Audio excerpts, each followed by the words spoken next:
إن الحمد لله نحمده ونستعينه ونستغفره ونعوذ بالله من شرور أنفسنا ومن سيئات أعمالنا من يهده الله فلا مضل له ومن يضلل فلا هادي له وأشهد أن لا إله إلا الله وحده لا شريك له وأشهد أن محمدا عبده ورسوله صلى الله عليه وعلى آله وصحبه وسلم تسليما كثيرا. يقول ربنا جل جلاله: يا أيها الذين آمنوا اتقوا الله حق تقاته ولا تموتن إلا وأنتم مسلمون. وقال جل وعلا: يا أيها الناس اتقوا ربكم الذي خلقكم من نفس واحدة وخلق منها زوجها وبث منهما رجالا كثيرا ونساء واتقوا الله الذي تساءلون به والأرحام إن الله كان عليكم رقيبا.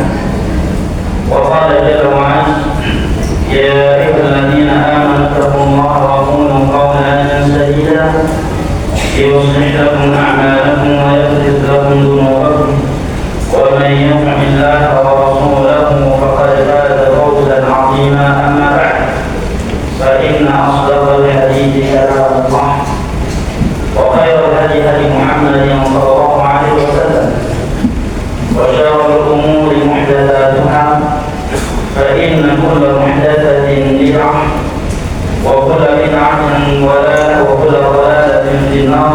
أعاذني الله وإياكم من النار. أيها الإخوة الكرام والأخوات الكريمات رحمني الله وإياكم وبارك فيكم. إذا بشكرك يا الله جل وعلا يصح الفرمان: وإن تعظوا نعمة الله لا تحصوها إن الإنسان لظلوم كفور. Dan kalau kalian menghitung akan nikmat Allah atas kalian, la tuhsuha, niscaya kalian tidak akan mampu menghitung. Innal insana lazalumun kafur. Sesungguhnya manusia itu pelaku kezaliman dan kekufuran.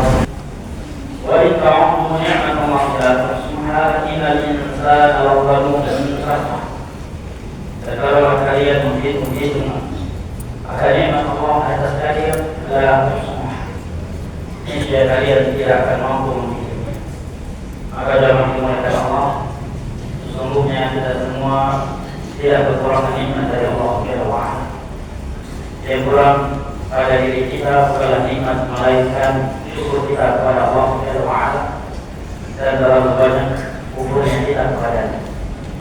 Sehingga di dalam surat Ar-Rahman Allah Subhanahu wa Ta'ala berulang kali mengutarakan firman-Nya kepada kita: "Fabi'ayyi ala'i rabbikuma tukadziban."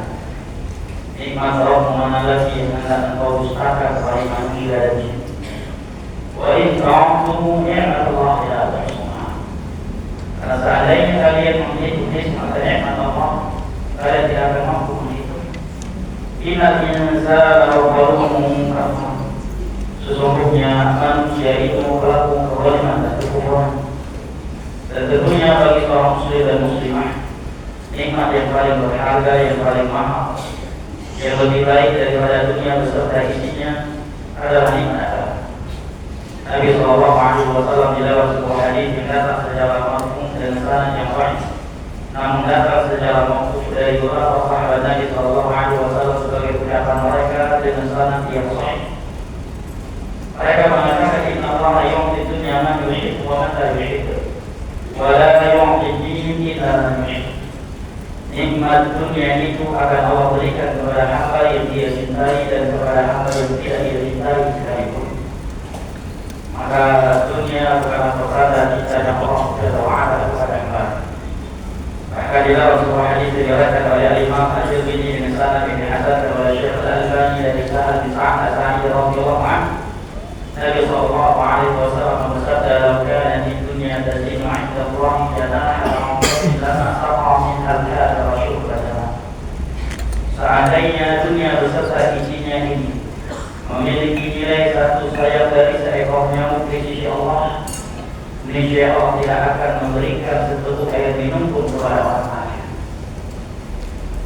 Maka yang merupakan sifat manusia yang sangat dibenci dan dicela oleh Allah Jalla wa'ala, dan mereka adalah calon-calon penghuni neraka Allah Jalla wa'ala, adalah wa amal insan idza mabtalahu rabbuhu fa akramahu fa yakunu rabbi akram.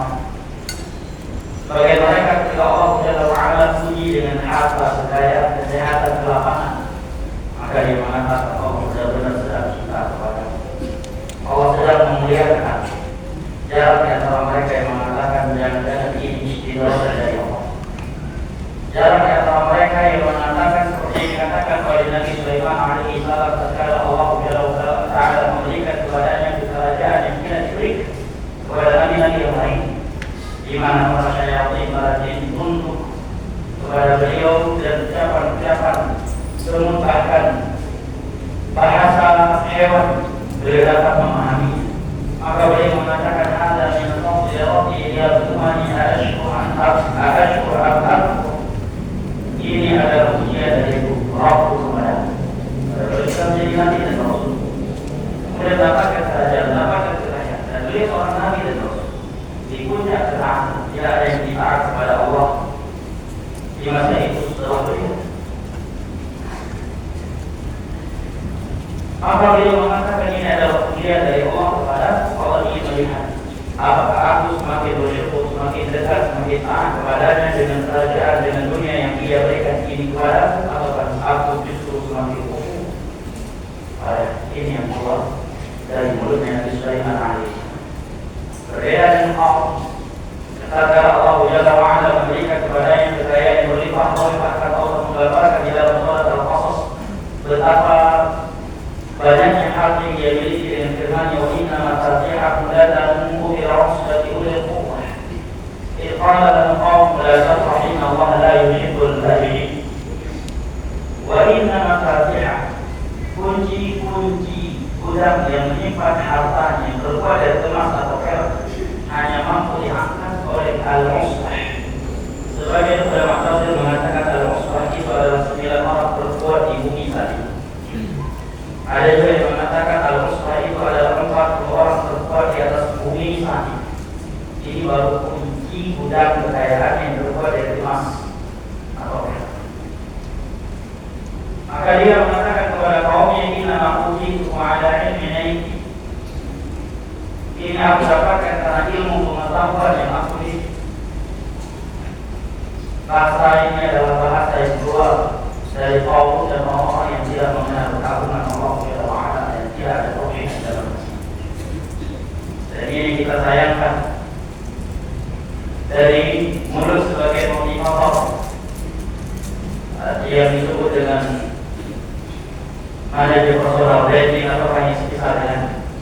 Seringkali mereka ketika memotivasi pengusaha-pengusaha UMKM, bahasa yang mereka pakai adalah bahasa yang mirip dengan kaum. Bahasa yang menunjukkan mereka tidak memahami arti tawakal kepada Allah. Bahasa yang menunjukkan mereka tidak mengerti makna rezeki. Bahasa yang menunjukkan seakan-akan mereka tidak paham tentang takdir Allah. Jangan tak jarang kita mendengar dari mulut-mulut sebagai motivator dalam hati ini kalian, makanya usaha kalian dalam maju-maju dari dulu. Ini trik yang kalian perlu lakukan. La haula wala quwwata. Kalau mau usahamu bagus, bisnismu membesar, lakukanlah ini dan sebagainya. Mesti yang pertama kali dia ingat adalah tawakal kepada Allah, doa kepada Allah Jalla wa'ala. Karena buktinya secara logika sekalipun banyak orang yang telah melakukan ikhtiar yang dia ajarkan, maka melakukannya dengan lebih dari itu, tetapi juga belum mendapatkan apa yang dikatakan. Wa bi ni'mati Allah, tiada satu nikmat kecuali dari Allah Jalla wa'ala. Mestinya yang pertama kali dia ingatkan adalah untuk berdoa kepada Allah, bertawakal kepada Allah. Kemudian dia sampaikan bahwa mencari rezeki itu tidak ada ibadah. Anda mendapatkan nominal yang Anda inginkan, maka tidak ada sedang beribadah. Di saat Anda sedang keluar dengan doa Anda dari rumah Anda sedang beribadah kepada Allah, dan itu sudah sebuah rezeki dari Allah. Ada nominal yang itu kalau Allah tentukan 50.000 tahun sebelum Allah ciptakan langit dan bumi dan berikhtiar di negara-negara yang tidak bertentangan dengan agama Allah. Lihat perbedaan bahasa Qur'an dengan Nabi Sulaiman alaihissalam. Nabi Sulaiman mengatakan hada min fadli rabbi liyabluwani asykuru am akfur. Itu tidak dari Allah. Apakah aku akan semakin dekat dengan Allah dan dunia yang aku miliki ini? Aku tahu justru aku semakin jauh dari. Sementara Allah mengatakan inna aku jitu ala ilmi. Aku mendapatkan dunia ini karena ilmu pengetahuan. Aku kuliah S1, S2, S3, ekonomi manajemen. Aku belajar manajemen berbisnis. Kalian tidak mempelajari. Makanya usaha kalian gitu-gitu aja. Dari ini aku ajarin. Orang seperti ini biasanya akan menyadari kelemahannya dan bahwa semua itu datangnya dari Allah Jalla wa Ala. Karena Allah Jalla wa Ala menjatuhkan mereka. Jika Allah Jalla wa Ala menjatuhkan mereka hingga tersungkur, barulah dia dan menyadari bahwa wa ma bikum min ni'matin. Maka jelas pada yang tadi Allah mengatakan merupakan sifat yang sangat tercela dari manusia dan mereka benar-benar untuk menilaka Allah tidak bertobat adalah apabila diberikan dunia mereka mengatakan Rabbi akramna. Allah sudah minta kepada Allah minta kepada kita, makanya kita punya mobil, punya rumah usaha, kita semakin bagus, kita sudah punya kepada wa amma idza masalah faqad ma'alaihi rizqahu fa yaqul Rabbi ahad. Tetapi begitu Allah mengujinya dengan kemiskinan, menderita penyakit ini dan itu, dia pun mengatakan Allah sedang menghina kita. Jadikan dunia sebagai standar dan cintanya Allah kepada hamba. Maka sebagian mereka dengan beraninya ketika berdoa berkata kepada Allah, dosa apa yang hamba lakukan ya Allah sehingga Engkau menurunkan ujian ini kepada kami. Bahkan lebih buruk dari itu, pertanyaan itu terkadang tidak langsung dia sampaikan kepada Allah, tetapi dia titipkan kepada ustaz atau di status atau profil media sosialnya. Di sana dia titipkan pertanyaan itu kepada Allah. Salah apa hamba kali ini sehingga hamba mendapatkan ujian yang bertubi-tubi seperti ini? Syukur-syukur tidak dijawab oleh malaikat yang berada di sebelah kanan dan kiri. Kalau sampai dijawab oleh malaikat yang berada di sebelah kanan dan kiri, maka modal di sini. Pakai nanya segala lagi lupa. Ini dosamu sejumlah termantap. Ini dosamu sudah setinggi lagi. Masih nanya lagi. Dosa apa yang kamu lakukan sehingga mendapatkan musibah yang seperti ini? Jelas-jelas Allah mengatakan mama ashabakum min musibatin fabima kasabat aydikum. Tiada suatu musibah yang menimpa kalian kecuali karena dosa-dosa kalian. Maka didapat sebuah hadis yang sahih Nabi mengatakan bahwa Allah azza wa jalla samani wal ardi lama kana Allah liman. Seandainya Allah Jalla wa Ala menyiksa seluruh penduduk langit dan penduduk bumi dari kalangan jin, manusia dan para malaikat, Allah tidak dikatakan zalim kepada mereka. Karena semua mereka adalah hamba-hamba yang tidak mampu mensyukuri nikmat yang telah Allah berikan kepada mereka. Bagaimana mereka akan mampu mensyukurinya apabila menghitungnya saja mereka tidak mampu? Maka jamaah itu mengatakan Allah. Sahabat Abu Musa al-Asy'ari radhiyallahu anhu mengatakan inna Allah yu'ti dunya man yuhibbu wa man la yuhibbu. Nikmat dunia itu akan Allah berikan kepada hamba yang dia cintai dan kepada hamba yang tidak dia cintai sekali. Wala yu'ti illa man yuhibbu. Ada nikmat agama, maka Allah Jalla wa Ala tidak akan memberikannya kecuali kepada hamba yang dia cintai saja. Nikmat mentauhidkan Allah Jalla wa Ala dijauhkan dari syirik. Nikmat beribadah kepada Allah Jalla wa Ala dengan sunnah Nabi sallallahu alaihi wasallam, bukan dengan bid'ah, dengan hawa nafsu, dengan warisan diwarisi oleh nenek moyang. Dan nikmat dekat dengan Allah Jalla wa Ala dan tidak berada di dalam lubang maksiat. Wala yu'ti illa man yuhibbu. Adapun nikmat agama, maka Allah tidak akan pernah memberikannya kecuali kepada hamba yang dia cintai saja. Dari antara nikmat agama yang sangat mahal, yang sangat berharga, dan hendaknya kita bersyukur kepada Allah Jalla wa Ala apabila Allah telah menganugerahkannya kepada kita adalah nikmat ilmu agama. Ini nikmat yang paling besar setelah iman Islam dan Sunnah. Inilah nikmat yang merupakan pertanda cinta dan kasih sayang Allah Jalla wa Ala kepada kembali. Di dalam sebuah hadis yang diriwayatkan oleh Imam Bukhari dari Muawiyah bin Abi Sufyan radhiyallahu anhu, Nabi sallallahu alaihi wasallam bersabda, "Man yuridillahu bihi khairan yufaqihuhu fi din." Barang siapa yang Allah inginkan kebaikan baginya, maka Allah akan fahamkan dia tentang agama.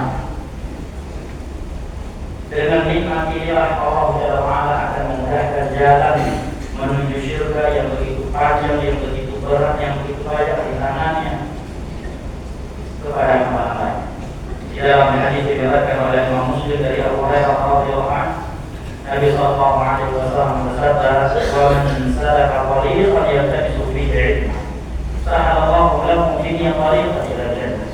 Barang siapa yang menempuh sebuah perjalanan dalam rangka menuntut ilmu agama, niscaya Allah akan mudahkan bagi jalan menuju syurga.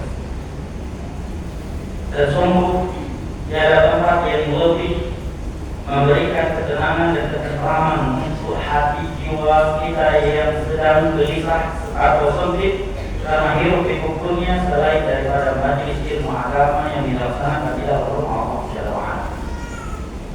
Tidak ada tempat kajian yang lebih spesial, yang lebih istimewa, yang lebih utama dan lebih menenangkan jiwa kita selain daripada majelis ilmu agama di dalam rumah Allah Jalla wa'ala.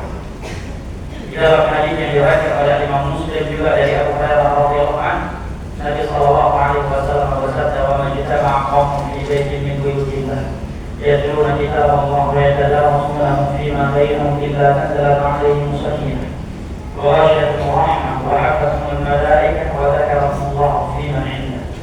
Setiap ada sebagian manusia berkumpul di rumah Allah dalam rangka mengkaji dan mempelajari agama Allah bersama mereka, kecuali akan turun sakinah ilahi ke dalam dada mereka. Tercurahkan rahmat Allah untuk mereka. Rahmat dari Allah tercurahkan untuk mereka. Malaikat-malaikat Allah meliputi mereka. Memang kedua mata kepala kita saat ini tidak melihat wujud malaikat yang sedang meliputi kita, tetapi mata hati kita tidak meragukan keberadaan mereka sedikit pun karena dia memberitakan tentang hal ini. Ada Nabi kita sallallahu alaihi wasallam yang Allah katakan, "Wa man yantiqu 'anil hawa in huwa illa wahyun yuha." Dia tidak berbicara dengan hawa nafsunya, melainkan wahyu yang diwahyukan kepadanya. Wa hafathumul malaikah, malaikat-malaikat Allah datang meliputi mereka. Wa dzakarahumullahu fi man 'indah, dan Allah Jalla wa'ala menyebutkan nama mereka satu demi satu di hadapan malaikat-malaikat yang ada di sini. Inilah yang Allah Jalla wa'ala berikan kepada mereka yang mau duduk bersimpuh di dalam majelis ilmu agama yang dilaksanakan di dalam rumah Allah Jalla wa'ala. Bagaimana majelis ilmu agama di dalam masjid itu tidak menjadi yang paling menenteramkan jiwa kita, sementara Nabi kita sallallahu alaihi wasallam bersabda di dalam hadis yang diriwayatkan oleh Imam Muslim dari Abu Hurairah radhiyallahu anhu, "Inna ahabbal biladi ila Allah masajiduha." Sesungguhnya tempat yang paling dicintai oleh Allah di atas permukaan bumi ini adalah masjid. Apabila kita telah bertemu dengan orang yang kita cintai, kita duduk bersama kita di dalam masjid, maka sungguh kita sudah berkumpul, sudah saling bermusafah di antara kita di sebuah tempat yang paling dicintai oleh Allah di atas permukaan bumi ini. Maka kita bersyukur kepada Allah Jalla wa'ala yang telah mempertemukan dan mengumpulkan kita kembali di masjid ini untuk saling nasihat di antara kita, dan kita memohon kepada Allah Jalla wa'ala agar menjadikan kita dari golongan-golongan yang Dia firmankan di dalam surah Al-Qudsi yang diriwayatkan oleh Imam Tirmidzi dengan sanad yang dihasankan oleh Syekh Al-Albani dari Mu'adz bin Jabal radhiyallahu anhu, di mana Allah Jalla wa'ala berfirman, "Wajabat mahabbah lil mutahabbina fiha wal mutajalisina fiha wal mutadabirina fiha wal mutabadilina." Sungguh telah wajib cintaku untuk mereka yang saling cinta mencintai sesama mereka karena mereka duduk-duduk berkumpul sesama mereka karena, dan ini yang salah jemaah. Kalau bukan karena taufik dari Allah, tak mungkin kita mau duduk berjam-jam berdempet-dempet seperti di dalam rumah Allah, duduk hanya menyimak dan benar. Apalagi mungkin sebagian antum tidaklah duduk kecuali untuk didenari. Mungkin dia sebagian antum sebagai seorang pejabat, seorang bos, seorang pimpinan suatu instansi, kemudian duduk di dalam masjid bersimpuh di dalam ilmu agama, bahu-bahu Anda bersentuhan dengan bahu-bahu saudara Anda yang mungkin secara status sosial dunia mereka jauh di bawah Anda. Itu mungkin dari Allah. Dia yang mau melakukannya oleh orang yang telah Allah muliakan dengan sifat Allah. Adapun mereka yang masih Allah hinakan dengan sifat sombong dan iri, mereka tidak akan pernah mau bercimpung dengan ilmu agama, bersentuhan bahunya dengan saudara-saudara yang dididiknya status sosialnya jauh di bawah mereka. Hanya orang yang telah Allah bersihkan hatinya dari sifat sombong, dari sifat iri, dan telah Allah muliakan dengan sifat tawadhu yang mau melakukan ibadah yang mulia ini. Maka di dalam ayat ini Allah katakan sungguh telah wajib cinta untuk mereka yang saling cinta mencintai sesama mereka karena mereka mau duduk-duduk berkumpul sesama mereka karena mereka saling kunjung mengunjungi sesama mereka bernaku dan mereka saling berbagi sesama mereka karena ikhwan kaum akhwati al-karimat jamaah sekalian yang anak cintai dan muliakan rahimahnya Allah wa iyyakum wa hakim.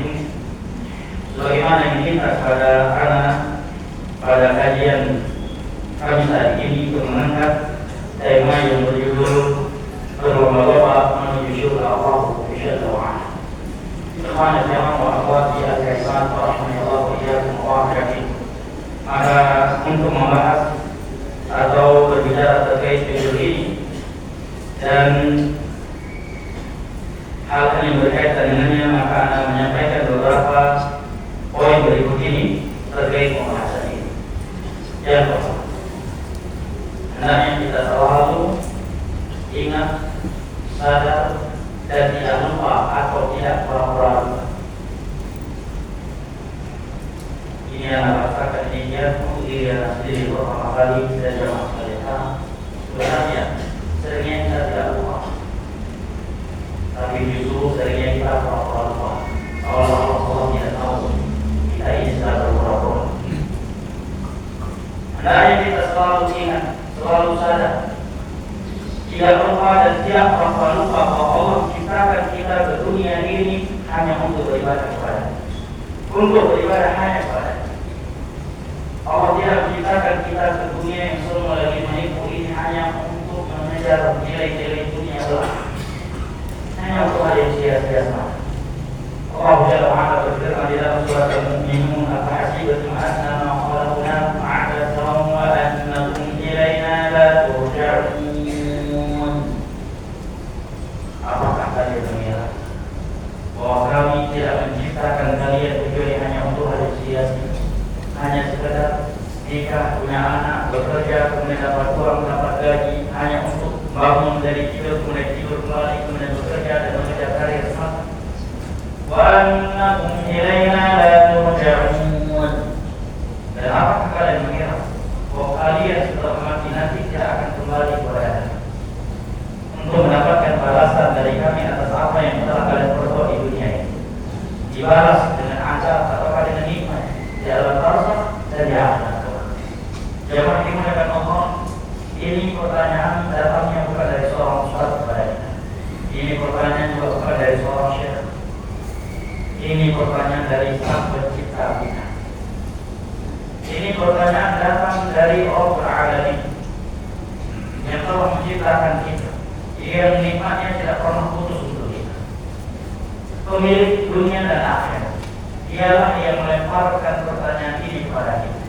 Dialah yang mengutarakan pertanyaan, apakah kalian mengira bahwa kami menciptakan kalian hanya untuk dunia semata dan bahwa kalian tidak akan kembali kepada kami untuk mempertanggungjawabkan apa yang telah kalian lakukan di dunia yang telah kami ciptakan, untuk mendapatkan balasan ada atau nikmat atas apa yang telah kalian perbuat. Dan ini pertanyaan yang dimulaikan Allah bukan dari kaum untuk kaum Yahudi. Ini pertanyaan juga bukan di dalam Injil untuk mereka kaum Nasrani. Ini pertanyaan berada di dalam kitab sucinya kita Al-Quran. Turun kepada Nabi kita Sallallahu Alaihi Wasallam. Dan ini pertanyaan akan selalu dan senantiasa ada hingga hari kiamat terjadi. Maka jemaah ulama mengatakan ini adalah teguran dan peringatan yang cukup dalam dari Allah. Di dalamnya teguran Allah ini Allah menggunakan konteks pertanyaan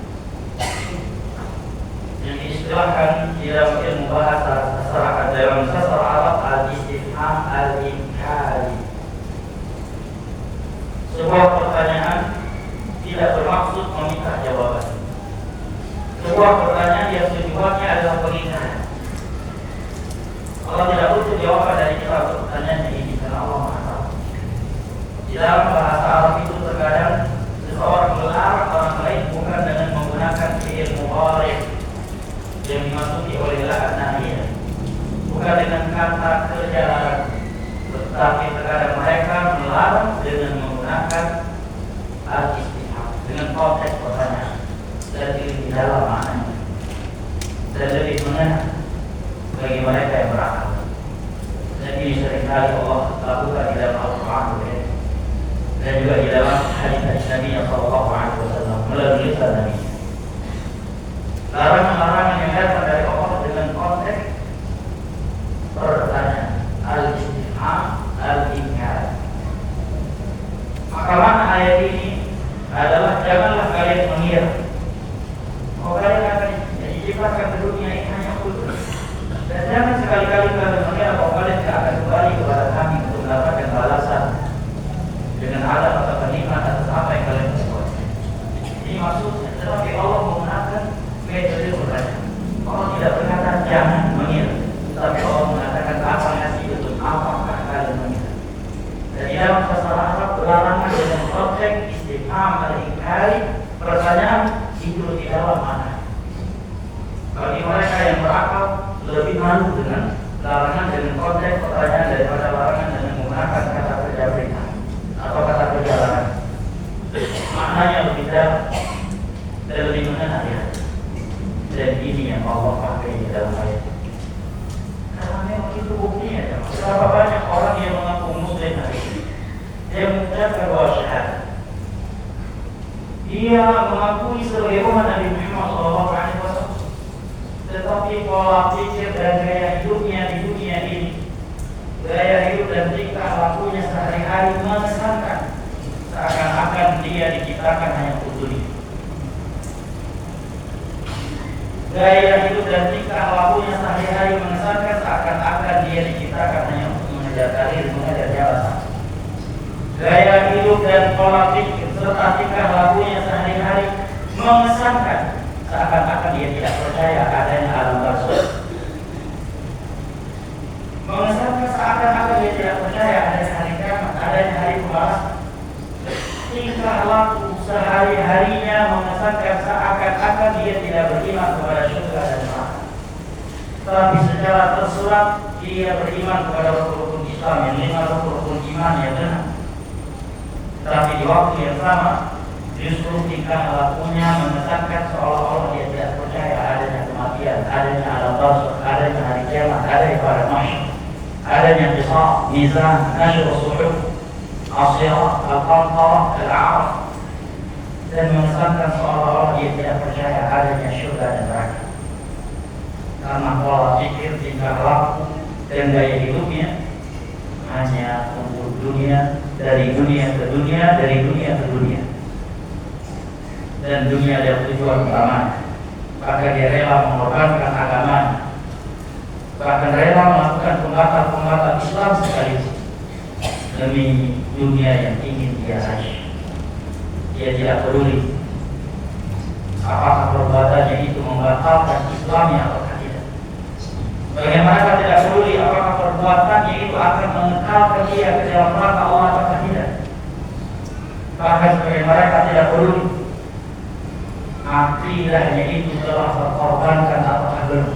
Yang penting dunia yang sudah dia rencanakan itu akan dia peroleh. Bahasa Allah di dalam ayat ini sangat dalam ya. Karena ini ayat sekali lagi jemaah berada di dalam kitab suci.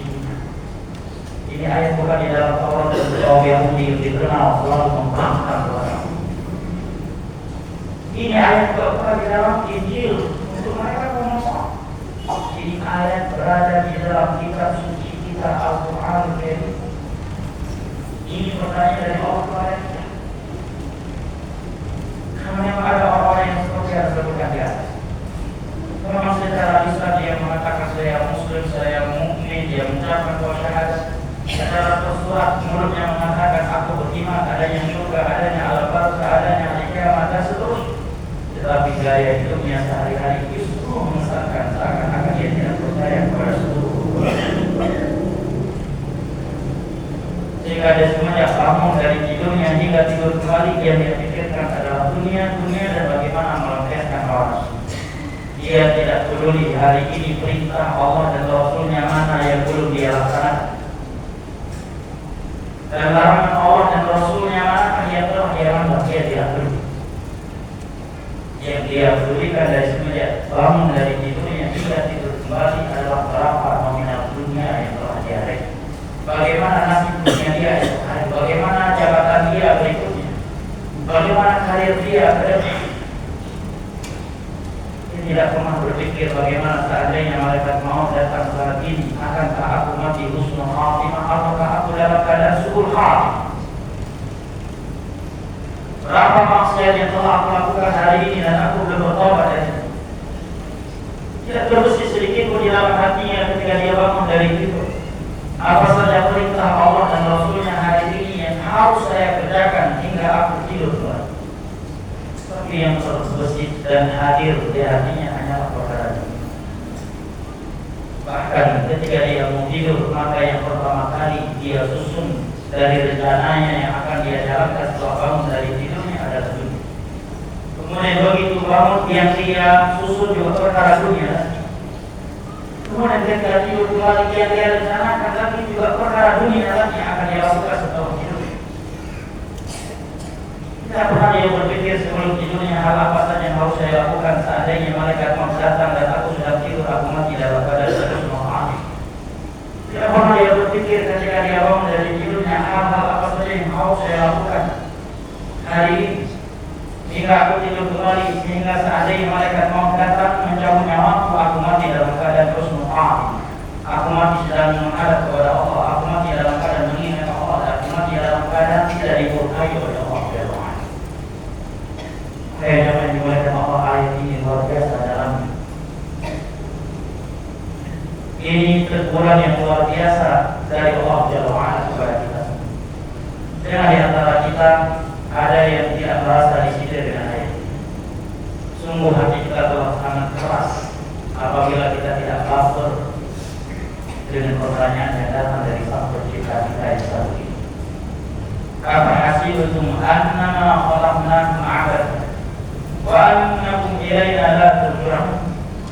Apakah kalian mengira wahai Muhammad bahwa kami tidak menciptakan kalian kecuali hanya untuk dunia semata? Wa annakum ilaina la turja'un.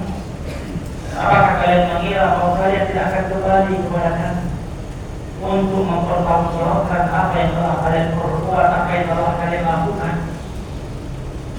Memangnya dosa yang kita lakukan di dunia ini tidak akan bisa oleh Allah? Apakah nikmat mata, tangan, kaki, jantung, pernafasan, rumah, kendaraan, pasangan hidup, dan anak keturunan, dan berbagai nikmat dunia lainnya yang telah kita terima di dunia ini semenjak kita keluar dari dunia ini hingga meninggal dunia, apakah itu semua yang akan dihisab oleh Allah? Apakah itu semua akan ditanya oleh Allah mana kita benar dan untuk apa kita harus? Tsumma latus'alunna yawma idzin 'anil na'im.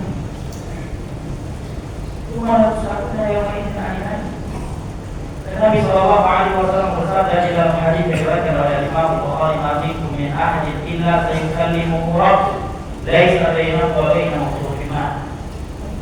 Fayara an yaminihi fala yara illa ana, wa yara an shimalihi fala yara illa ana."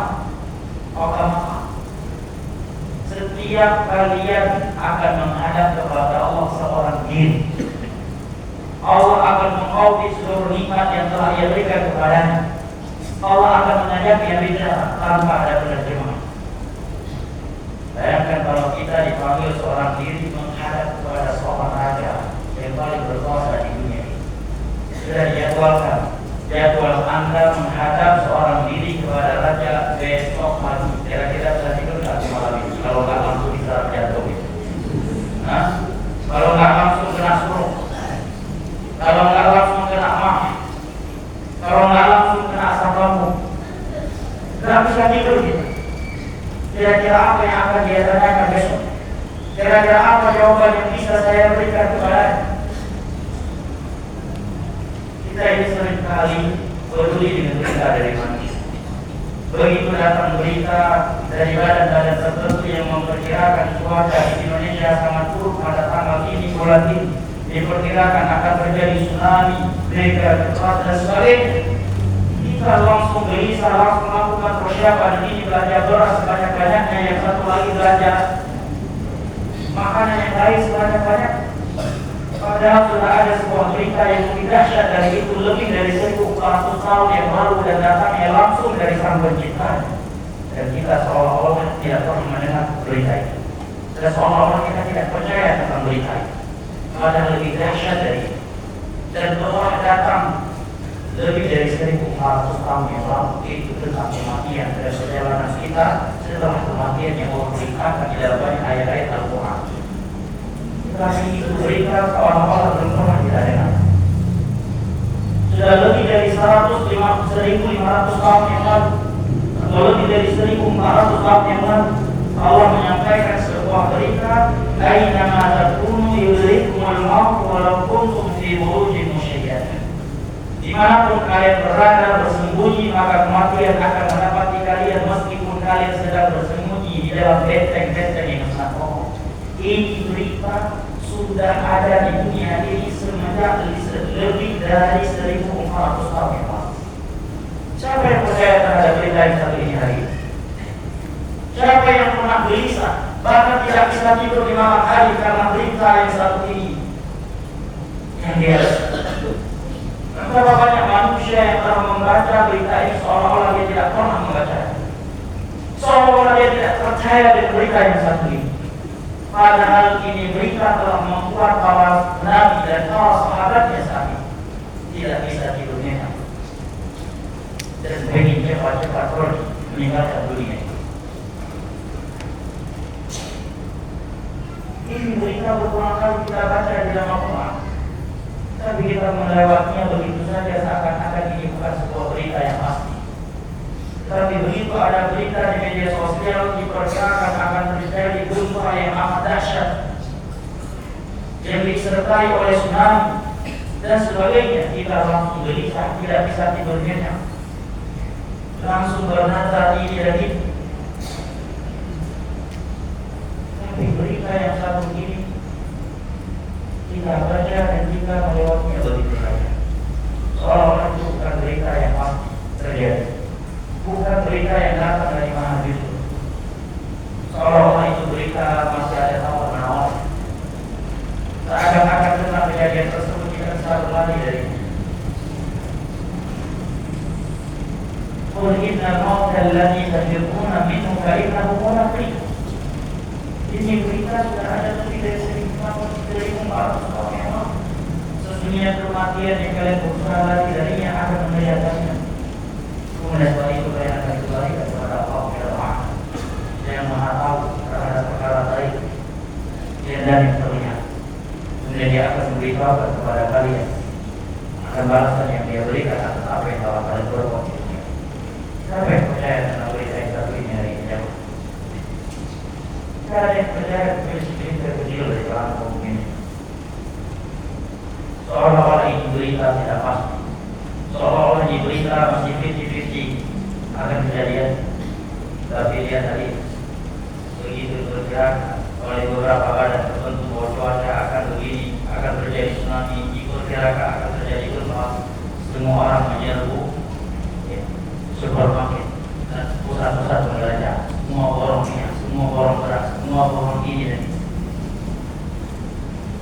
Tidak akan kita memborong sholat, memborong puasa, memborong sedekah, memborong sholat tahajud, memborong baca Al-Quran, memborong silaturahim, karena berita tentang kematiannya Allah beritakan dari Al-Quran. Kenapa begitu? Kita mendengar berita tentang cuaca yang diprediksi seperti kita sebutkan di atas, kita langsung borong makanan ini, memborong makanan ini. Tapi setelah kita mendengar berita dari Allah tentang kematian dan perjalanan kita yang begitu mengerikan setelah kematian, kita tidak langsung memborong sholat tahajud tadi. Kita tidak langsung memborong sholat sunnah rawatib. Kita tidak langsung memborong sholat duha. Karena lebih buruk lagi sholat di waktu merupakan tiang agama sebenarnya yang meninggalkan. Kenapa tidak langsung kita memborong baca Al-Quran, memborong sedekah, memborong pahala silaturahim? Hari diberikan sudah ada di tengah-tengah manusia lebih dari 1.400 tahun yang lalu. Kawan saya orang-orang yang rahimani Allah yang menguatkan. Ini poin pertama terkait pembahasan kita pada hari ini. Bahwa kita harus selalu ingat dan sayang bahwa kita diciptakan oleh Allah Ta'ala yang berdunia yang semula lagi menipu ini untuk beribadah hanya kepada bahwa semua kita akan kembali kepada Allah Ta'ala. Wa ma khalaqtul jinna wal insa illa liya'budun. Tidaklah aku menciptakan jin dan manusia kecuali agar mereka beribadah hanya kepada Allah Ta'ala. Juga berfirman di dalam surah Al-Qiyamah, ayahsabu insanu an yutraka sudah. Apakah manusia ini mengira bahwa mereka akan dibiarkan begitu saja? Makna ayat ini kata Imam Syafi'i sebagaimana ini dinukilkan oleh Imam Ibnu Katsir ketika menafsirkan ayat ini, ay la yubna wa la yunha. Maknanya adalah apakah mereka mengira bahwa setelah mereka hidup di dunia ini menerima nikmat mata, tangan, kepala, kaki, jantung, pernapasan dan berbagai nikmat lainnya, mereka tidak harus menjalankan perintah-perintah yang kami berikan dan tidak harus meninggalkan larangan-larangan yang kami utarakan kepada mereka. Yang kedua, jamaah di bulan Ramadan, ibadah yang karenanya Allah menciptakan kita. Perintah-perintah dan larangan-larangan yang harus kita realisasikan yang karenanya Allah menciptakan kita. Itu semua yang jamaah dimulakan Allah demi kebaikan dunia dan akhirat kita. Tidak ada yang beruntungkan dari perintah-perintah dan larangan-larangan Allah dan Rasulnya yang kita realisasikan kecuali dirinya. Bahkan kebahagiaan kita di dunia dan di alam barzakh serta akhirat ini sangat bergantungan dengan pelaksanaan kita terhadap perintah-perintah Allah dan Rasulnya dan meninggalkan larangan-larangan Allah Ta'ala dan Rasul. Allah tidak beruntungkan sedikit pun dengan kebaikan. Dan betapa rahmat Allah. Setelah Allah mengatakan Allah tidak menciptakan kita kecuali untuk beribadah kepada Dia, kemudian Allah jelaskan dan bahwa ibadah yang kita lakukan ini keuntungannya semuanya kembali kepada Allah. Tidak menguntungkan sedikit. Ibadah yang kita lakukan tidak akan menambahkan kemuliaan Allah. Sebagaimana kemaksiatan yang kita lakukan tidak akan mengurangi daripada kemuliaan Allah Ta'ala. Bahkan Allah menjadikannya sebagai sebab kebahagiaan kita di dunia ini sebelum di akhirat. Artinya tadi kita tidak mau beribadah, yang pertama kita sudah terancam neraka. Tidak akan boleh masuk surga karena tidak mau beribadah kepada Allah. Yang ketiga, kita juga tak akan bahagia hidup di dunia ini tanpa beribadah kepada Allah. Maka orang yang tidak beribadah kepada Allah benar-benar orang yang tidak berakal. Dengan dia tidak beribadah kepada Allah, yang pertama dia tidak boleh masuk surga nanti. Dan dia akan masuk ke dalam neraka Allah. Dengan dia tidak beribadah kepada Allah, dia akan selamat dari azab di alam barzakh. Bahkan di dunia sekalipun dia tidak akan tenang jiwanya kalau dia tidak beribadah kepada Allah. Karena hanya dengan beribadah kepada Allah, menjalankan perintah-perintahnya dan meninggalkan larangan-larangannya, seorang itu akan bahagia di dunia ini. Ala bizikrillah tatma'innul qulub. Hanya dengan berzikir kepada Allah hati ini akan tenang dan tenang. Dan zikir kepada Allah secara umum kalimat menguasai adalah menjalankan perintah-perintahnya dan meninggalkan larangan-larangan. Makanya salat disebut oleh Allah sebagai zikir kepada Allah yang paling besar. Inna salata tanha 'anil fahsya'i wal munkar wa la dzikrullahi akbar. Di dalam surat An-Nahl di ayat 79 Allah Jalla wa Ala berfirman, "Man 'amila shalihan min dzakarin aw untha wa huwa mu'min, falanuhyiyannahu hayatan thayyibah wa lanajziyannahum ajrahum bi ahsani ma kanu ya'lamun." Barang siapa yang beramal, beriman dan beramal saleh, ya lelaki atau wanita, maka sungguh-sungguh kami akan memberikannya kehidupan yang indah. Kehidupan yang indah di sini kata Imam Ibnu Katsir mencakup kehidupan di dunia, di alam barzakh dan di akhirat. Maka tidak akan pernah bahagia orang-orang yang tidak beriman dan beramal saleh. yang pertama dia akan bahagia dengan tidak beriman dan beramal saleh. Jadi alamatnya dia akan di atas. Dia akhirat kelak dia tidak boleh masuk surga dan tempatnya neraka. Tetapi membuat kita malu beribadah kepada Allah. Anggaplah kita tidak mau beribadah kepada Allah, ingin hidup di dunia ini sebebas-bebasnya, ingin berzina, ingin khamar, ingin melakukan riba, ingin membunuh dan sebagainya.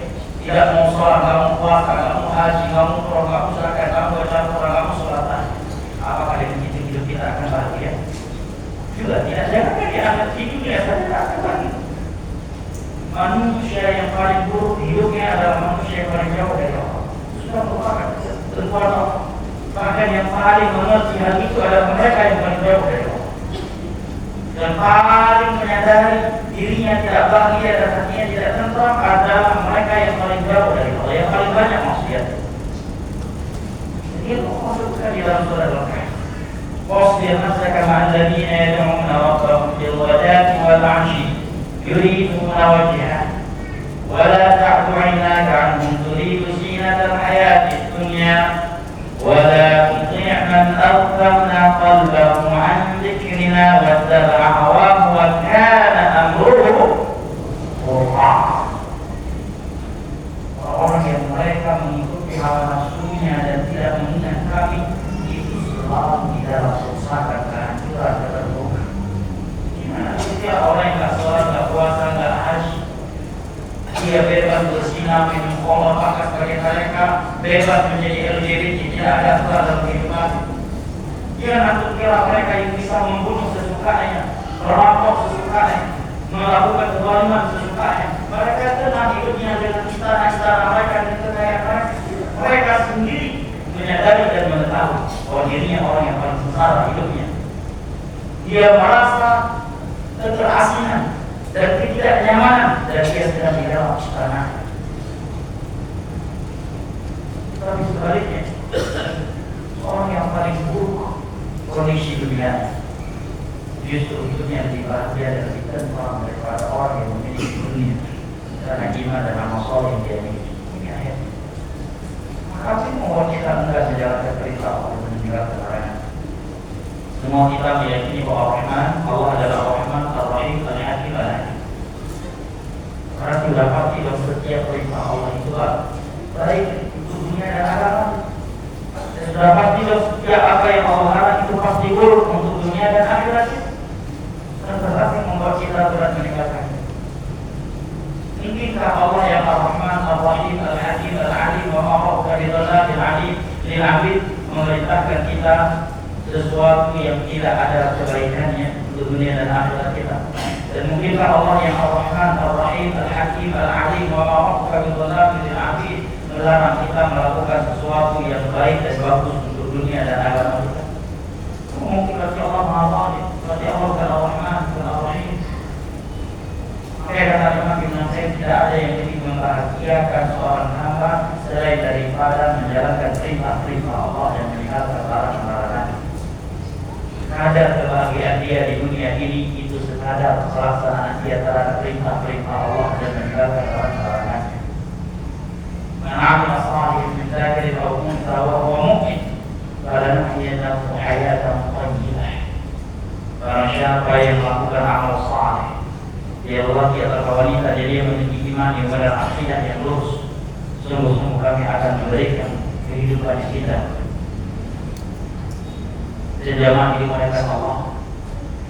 Hal ketiga, poin ketiga untuk pembahasan kita ini adalah bahwa kehidupan kita di dunia ini yang kita diciptakan untuk menjalankan perintah dan larangan Allah Subhanahu dan kebahagiaan kita itu akan teraih dengan menjalankan perintah-perintah Allah dan meninggalkan larangannya. Ketahuilah itu semua yang tidak lama. Hal itu Allah tuntut kepada kita hanya sampai kematian datang kepada kita. Siang ini kita mati berarti hanya sampai siang ini Allah meminta kita jangan sentuh zina, jangan sentuh khamar, jangan sentuh riba, jangan berbuat syirik, jangan berbuat bid'ah. Waktu duha ini kita meninggal dunia ini berarti hanya sampai waktu duha ini Allah meminta kita sholat, puasa, dan perintah-perintah yang lain. Hanya sampai malaikat datang menjemput. wa'budu rabbaka hatta ya'tiyakal. Menjadilah engkau sebagai hamba Allah, beribadahlah engkau kepada Sang Pencipta sehingga kematian datang kepadamu. Bisa jadi kajian ini belum selesai di antara kita, hanya dijawabnya oleh Allah Subhanahu wa Ta'ala. Siapa yang menjamin kita akan bertemu dengan salat zuhur hari ini jam? Siapa yang menjamin kita bisa jumpa dengan salat asar hari ini? Siapa yang bisa menjamin dirinya akan bertemu dengan salat maghrib hari ini? Makanya kita dianjurkan untuk selalu berniat melakukan kebaikan.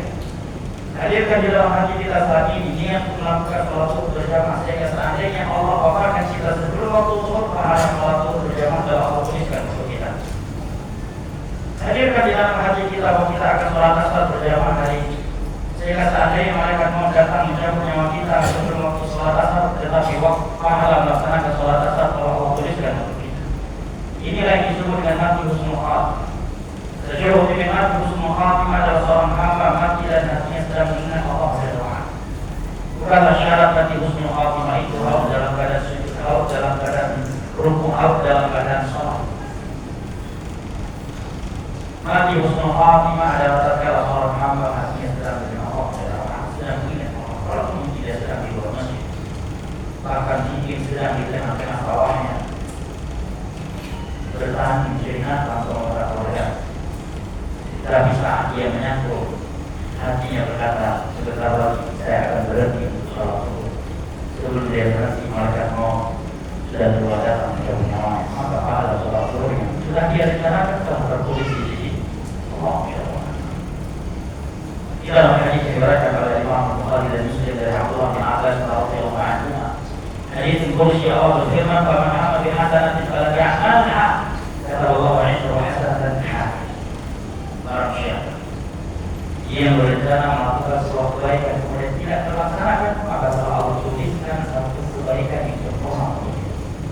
Innamal a'malu binniyat. Dalam hadis yang lain yang sahih dari bersabda, "Man sa'ala Allah ajra syahadah bis-sidq qadama Allah manazil syuhada wa inna ta'ala firash." Barang siapa yang memohon kepada Allah keutamaan mati syahid, maka Allah akan golongkan dia ke dalam golongan syuhada meskipun dia mati di atas tempat tidurnya, tidak berperang lagi. Ini di antara makna doa Nabi Allahumma shalli berqulub. Tapi yang tadi Allahumma shalli berqulub shalli ala ta'at. Antum sedang jualan di pasar, niatkan sama Allah. Kalau menjual jualan, antum jualan gorengan dalam mencari nafkah, karena Allah dan Rasulnya yang memerintahkan kita mencari nafkah. Maka di saat kita menggoreng gorengan, kita sedang beribadah kepada Allah, yaitu mencari nafkah kepada anggota keluarga. Kemudian di saat kita menggoreng gorengan yang kita jual, kita berniat setengah jam lagi saya akan berhenti untuk sholat zuhur berjamaah. Sehingga seandainya Anda mati terbakar dengan api yang ada di depan Anda mati tercatat sebagai orang yang melakukan sholat zuhur berjamaah. Memang mati husnul khatimah, mati dan hatinya sedang ingat Allah berdoa.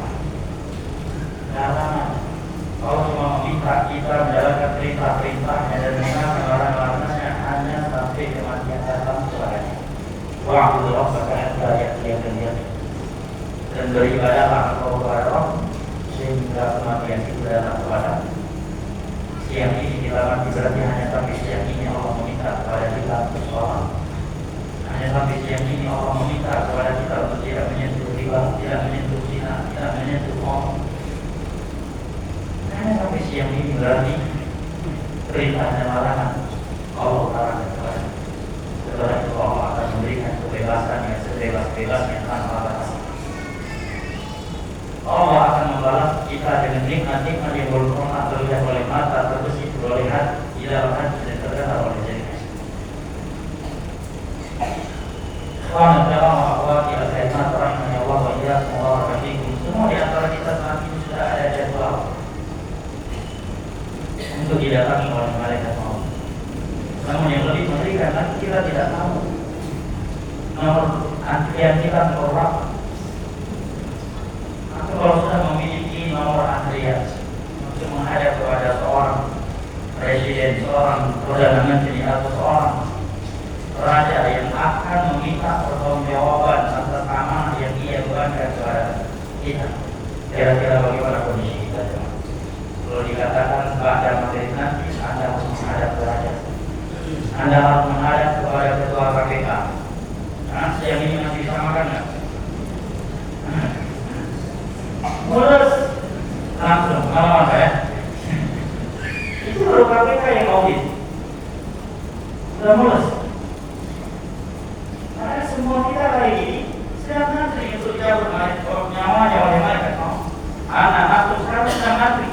Baik yang sedang tidur, yang sedang duduk, yang sedang berdiri, yang sedang berlari, yang sedang bermaksiat, yang sedang taat, yang sedang mukmin, yang sedang kafir, yang sedang kaya, yang sedang miskin, yang sedang sehat, yang sedang sakit, semuanya saat ini sedang mengantri untuk dicabut nyawanya oleh malaikat maut. Dan yang lebih mengerikan lagi, kita tidak tahu nomor berapa anggota antriannya.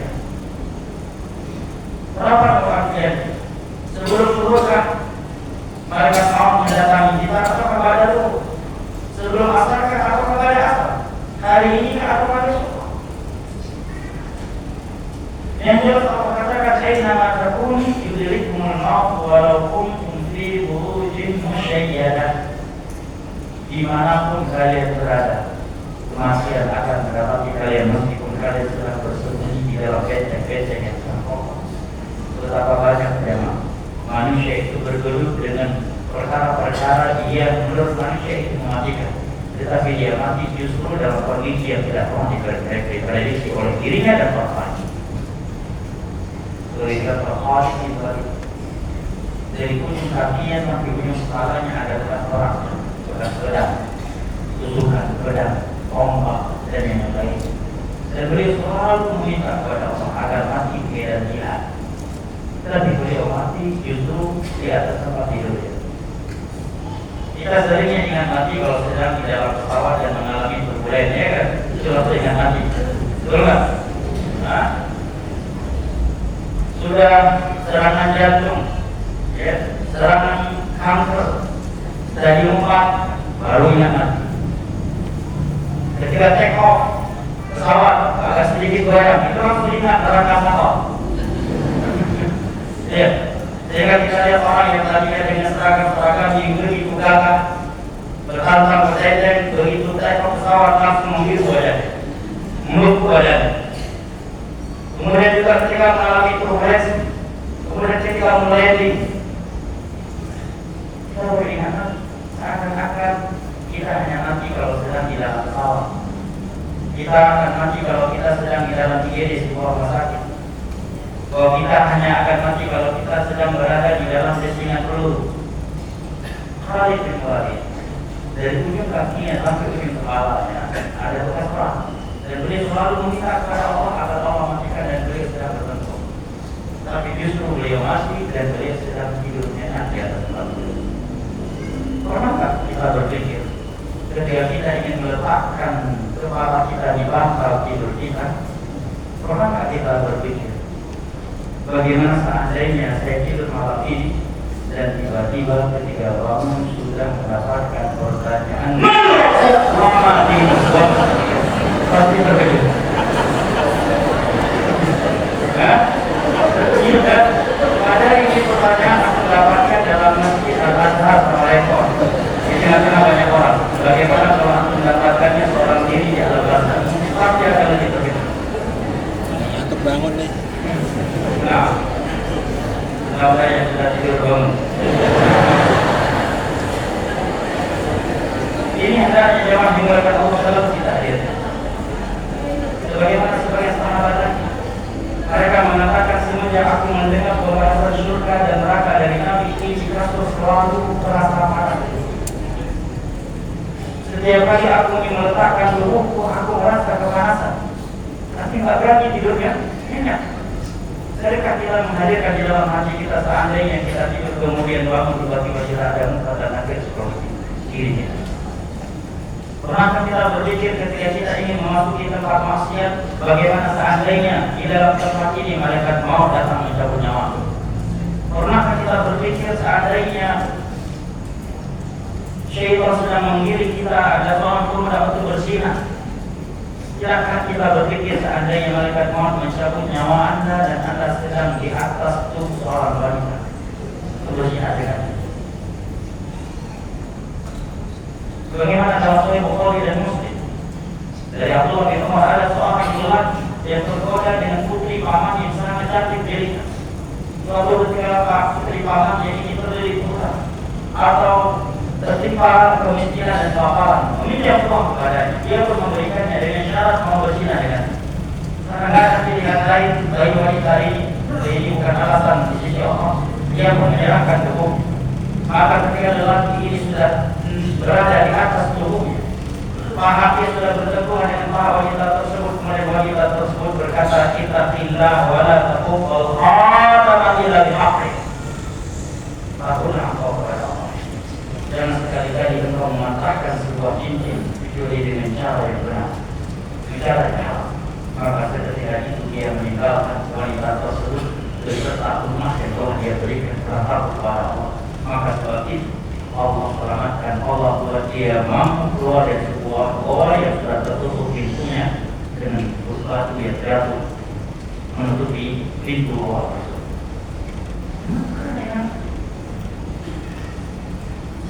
Karena dengan kita ingat mati jangan mengingat Allah, kita akan semangat, akan segera ingat, akan segera. Semua orang yang tidak beribadah hari ini, yang selalu bermaksud kepada Allah, mereka tidak ingat mati. Gimana mau ingat mati? Teman kopinya kalau bukan Abu Lahab maka Abu Jahal. Yang paling solehnya Abu Lahab. Gimana mau ingat mati? Sekelilingnya penjahat semua, sekelilingnya koruptor semua, sekelilingnya pembunuh semua, sekelilingnya penjahat politik semua. Teman seharinya berzina, teman sehari-harinya peminum khamr, teman sehari-harinya anak-anak yang durhaka kepada orang tuanya. Bagaimana dia akan ingat mati? Di sekelilingnya orang yang tidak sholat. Maka siapa yang bahas masalah agama maka akan dikeluarkan dari hidup itu, dia akan dijauhi dan sebagainya. Sementara dia tidak akan ingat Allah kalau dia tidak ingat mati. Dia akan bertobat, akan beribadah kalau dia tidak banyak ingat. Maka Nabi SAW bersabda, "Aktsiru dzikra hadhihi ladzat." Ya, perbanyaklah oleh kalian mengingat kematian untuk seluruh kelezatan. Saya mati mereka Allah. Ketika Nabi berkata demikian, siapa di depan Nabi saat itu? Apakah peminum khamr di depan Nabi saat itu? Apakah ketika Nabi mengeluarkan hadisnya ini di depan Nabi saat itu adalah orang-orang yang seperti kita ini yang berlumuran dosa? Orang-orang yang hartanya kalau diolah lebih banyak yang haramnya, sebagian yang juga hanya sedikit kecil, hanya sedikit yang halal. Di depan beliau saat itu adalah orang-orang yang sebagai nama mereka sudah disebut sebagai penduduk syurga. Bahkan sebagian mereka turun ujian langsung dari Allah untuknya kepada mereka, dan di masa itu di mana kehidupan mereka hanya di tengah-tengah padang pasir yang terhimpit dengan dua gunung batu kota Nadia. Belum ada tempat-tempat maksiat di masa itu seperti yang ada di Bekasi hari ini, seperti yang ada di Jabodetabek hari ini, dan di dunia lainnya yang ada di atas permukaan bumi ini. Kepada mereka yang hidupnya masih di tengah-tengah padang pasir yang terhimpit dengan dua gunung batu, dan sholat di waktu mereka selalu berjamaah di belakang Nabi, jihad mereka langsung bareng Nabi, haji mereka dipimpin oleh Nabi, umrah mereka dipimpin oleh Nabi. Kepada mereka Nabi berkata, perbanyaklah mereka yang mengingat memutus seluruh kelezatan dari hidup mati. Maka bukankah kita lebih membutuhkan hadis ini daripada mereka? Kepada mereka saja Nabi masih mengutarakan hadis. Maka kita tidak perlu banyak-banyak mengingat kematian. Sementara kita orang sahabat beliau dan hidup di akhir zaman yang penuh dengan fitnah syubhat dan syahwat. Seorang ulama salaf yang bernama Daftar rahimahullah taala mengatakan, "Man aktsara dzikrul maut ukima bi thalath." Barang siapa yang banyak mengingat kematian, dia akan dimuliakan oleh Allah dengan 3 perkara. Yang pertama, tajid taubat. Dia akan segera bertaubat. Sebab ini tanda Allah memuliakan Anda. Maka bersyukurlah kalau sudah berbagi, jangan justru menyesal. Menyesal terlalu cepat kalau nikah haram, dalam keadaan belum sempat punya rumah. Seperti kawan-kawan saya kalau sudah berhenti dari riba tapi sudah sempat beli rumah dan mobil dan sebagainya. Ini namanya menyesal terlalu cepat tidak, menyesal terlalu cepat tidak, belum tahu maksiat ini, kerindahan maksiat ini dan itu. Tidak seperti kawan-kawan, mereka memang sudah lega lagi melakukan maksiat ini dan itu, tapi sebelumnya mereka sudah pernah melakukannya, sementara aku belum pernah melakukannya. Terus dia bersyukur cepat tidak, karena satu hari di dalam ketaatan kepada Allah itu sangat menentukan derajat seseorang di sisi Allah dan posisinya di dalam surga Allah Subhanahu. Satu kali lebih keluar sholat itu akan sangat menentukan derajat kita di sisi Allah dan posisi kita di dalam surga Allah. Maka kata ada orang siapa yang banyak melihat kematian, dia akan muliakan yang tiga. Yang pertama, Allah muliakan dia dengan menyerahkan taubat. Yang kedua, nasihat beribadah, semangat beribadah. Kita kalau soal ingat mati, ingat alam barzah, ingat malaikat maut, kita akan semangat beribadah. Walaupun mungkin tidur kita agak sedikit terlambat, gelap malam, kita akan semangat bangun untuk sholat tahajud. Kita berusaha untuk bisa sholat sunnah qabliyah saja. Kita akan berusaha untuk tidak terluput dari sholat subuh berjamaah hari. Tapi coba kalau antum tidur dalam keadaan tidak menghadirkan kematian di dalamnya. Kadang jangan sholat tahajud, subuh pun lewat. Bahkan subuh menjadi jadwal rutin menjelang berangkat kerja. Bukan lagi waktu subuh, sudah menjadi sholat menjelang kerja. Tanggung bangun sekarang, bangunnya setelah matahari terbit. Sholat subuh, selesai sholat subuh langsung berangkat kerja. Jam 8 subuh. Tapi kalau kita tidur dan kita hadirkan, bagaimana seandainya saya tidur dan bangun tiba-tiba sudah di alam, sudah disolatkan, sudah terbunyikan, pasti kita akan semangat untuk sholat tahajud, kita akan semangat untuk sholat sunnah qabliyah, kita akan semangat bagi Tuhan di sholat subuh berjamaah. Mungkin seandainya kita ada seorang pemuda sudah masuk dalam diskusi karena pasangan teman-teman, begitu hadir dalam hati anda, ente tentang kematian anak yakin saya tidak, anda akan berani keluar meninggalkan mereka dari tempat maksiat. Anda tidak akan malu meninggalkan teman ente yang sedang ngopi untuk sholat di waktu berjamaah. Kita kala kematian tidak hanya dalam hati kita, kadang hanya gara-gara satu gelas kopi, dua warung kopi, kita tidak pergi sholat berjamaah pada masjid sampai warung kopi tempat kita ngopi hanya beberapa langkah dari meja kopi. Yang ketiga kata Allah rahimahullah ta'ala adalah qana'atin fi qalbi. Allah akan muliakan dia dengan sifat qana'ah di dalam hatinya. Karena qana'ah ini sumber kebahagiaan di dunia adalah al-barzah. Sumber kebahagiaan di dunia di alam barzah dan di akhirat. Karena orang yang punya qana'ah dia akan selalu ridho terhadap pemberian Allah. Qana'ah dengan nikmat istri, qana'ah dengan harta yang Allah berikan, qana'ah dengan nikmat anak yang Allah berikan, qana'ah dengan sunnah maka dia tidak mencari bid'ah, qana'ah dengan tauhid maka dia tidak akan mencari syirik sebagai pengganti atau tambahan untuk tauhid. Qana'ah di atas agama Allah, qana'ah atas dunia yang Allah berikan kepada. Maka kata kita, dalam siapa yang banyak mengingat kematian, dia akan dimuliakan dengan segala. Kalau siapa yang tidak mengingat kematian, maka dia akan dimuliakan oleh Allah dengan tiga hal yang sebaliknya. Menunda taubat, malas-malasan ibadah. Malas ibadah itu penghinaan dari Allah, jangan dipertahankan. Dan Allah akan hinakan dia dengan sifat qana'ah. Tidak pernah merasa cukup dengan pemberian Allah kepada Allah. Kemudian yang berikutnya jemaah dimulaikan Allah, kita harus selalu mengingat bahwa perjalanan kita setelah kematian itu masih sangat panjang ya Pak. Kita akan berada di alam barzah dengan waktu yang Allah semata yang maha tahu. Apakah kita akan 100 tahun, 1000 tahun, atau 500.000, 2000 tahun, atau lebih dari itu di alam barzah. Dan di alam barzah kita hanya dalam satu dari dua kondisi. Tidak ada kondisi tidak di dalam alam barzah. Kalau tidak kita diberikan nikmat, maka dalam keadaan tidak. Setelah itu akan ada hari kiamat. Semua kita dikumpulkan oleh Allah di padang mahsyar dalam keadaan tidak beralas kaki, tidak tersunat dan tidak berpakaian kecuali benar. Sementara matahari sejarah 1 mil dari kita. Bagian manusia ada yang keringatnya sudah sampai ke mata kakinya, ada yang sudah sampai ke betisnya, ada yang sudah sampai ke lututnya, dan di antara mereka ada yang sudah tenggelam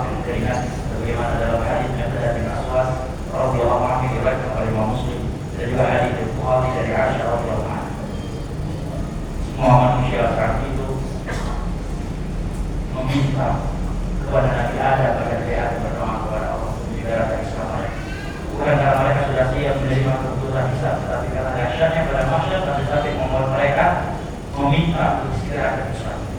Seakan-akan setelah dihisab, nulisnya akan lebih baik, akan lebih tenang, akan lebih baik. Setelah itu akan ada hisab, akan ada hisab. Perintah mengambil catatan amal yang mengambil dengan tangan kanan ini akan menjadi penduduk surga. Tapi barang siapa yang mengambil dengan tangan kirinya dari belakang punggungnya, maka dia akan celaka. Kemudian dia akan diperintahkan oleh Allah untuk melewati as-sirat yang Allah letakkan di atas neraka jahanam, lebih tipis daripada rambut dan lebih tajam daripada pedang. Di atasnya ada kalali duri-duri besar yang akan menyambar siapa saja yang Allah perintahkan. Ada yang melewatinya secepat kilat, secepat mata memandang, secepat kuda yang berlari. Ada juga yang jatuh bangun di dalam perjalanan tersebut. Kemudian ada yang jatuh tersungkur ke dalam neraka. Nabi menunggu umatnya di ujung jembatan tersebut. Setiap kali beliau melihat umatnya yang bersusah payah melewati jembatan tersebut, beliau berdoa, Rabbi salim salim, ya Allah selamatkan dia, selamatkan dia. Tapi Nabi mengatakan tajri di a'malum, dalam kondisi ini tidak manfaat pertolongan siapa, doa siapa. Hanya amalan mereka yang membuat mereka mampu melewati as-sirat. Setelah itu barulah surga dan neraka apabila dia tidak diberhentikan di sebuah tempat yang bernama Al-Qamtarah. Sebagian ulama berpendapat Al-Qamtarah adalah bagian dari as-sirat paling ujungnya. Sebagian ulama mengatakan Al-Qamtarah tempat setelah as-sirat dan bukan bagian dari as-sirat. Tempat di mana kaum muslimin diberhentikan oleh Allah setelah mereka melewati as-sirat untuk ditegakkan qisas kepadanya atas kezaliman yang pernah ia lakukan bersama. Kalau muslim dan kafir qisasnya di padang mahsyar. Kafir dengan kafir qisasnya di padang mahsyar. Maka seekor hewan dengan hewan yang lainnya qisasnya juga ditegakkan di padang mahsyar. Tapi muslim dengan muslim setelah masuk neraka. Mestinya setelah melewati as-sirat dia baru masuk surga. Ini harus berhenti. Karena kezaliman yang pernah ia lakukan. Kemudian Allah pertemukan dia dengan korban kezaliman yang pernah dia bunuh, yang pernah dia tibai, yang pernah dia fitnah, yang pernah dia ambil hartanya, yang pernah dia bunuh karakternya. Maka ibadah-ibadah yang Allah ambil kemudian Allah layak kezalimannya itu. Allah berikan kepada korban kezaliman. Kalau mencukupi, alhamdulillah dia bisa masuk surga. Kalau tak cukup, maka dosa-dosa korban kezaliman yang diambil oleh Allah akan motivasi kepadanya, kemudian dia harus ambil ke neraka terlebih dahulu. Padahal dia sudah mampu melewati as-sirat. Bahkan sebagian mereka ada yang diberhentikan di sebuah tempat yang bernama Al-A'raf. Al-A'raf adalah sebuah tempat antara surga dan neraka. Di sana diberhentikan orang-orang yang kebaikannya sama berat dengan kejelekan.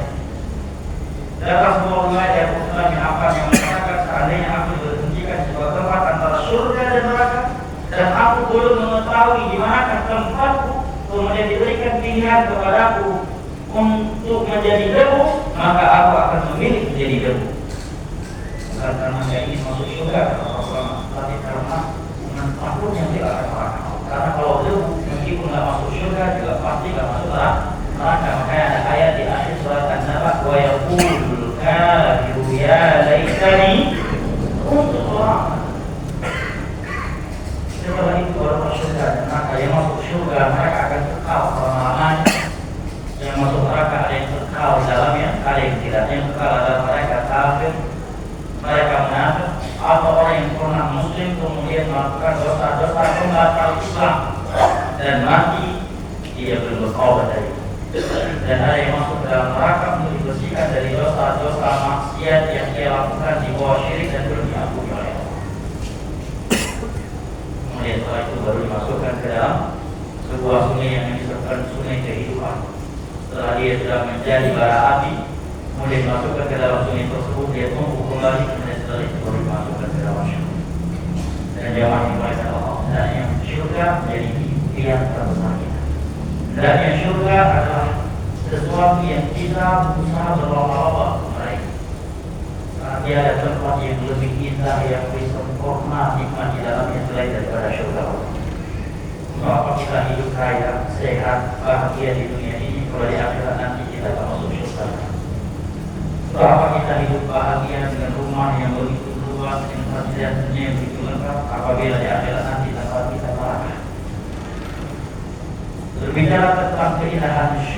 dan dahsyatnya neraka sangat banyak dari Al-Quran dan Sunnah.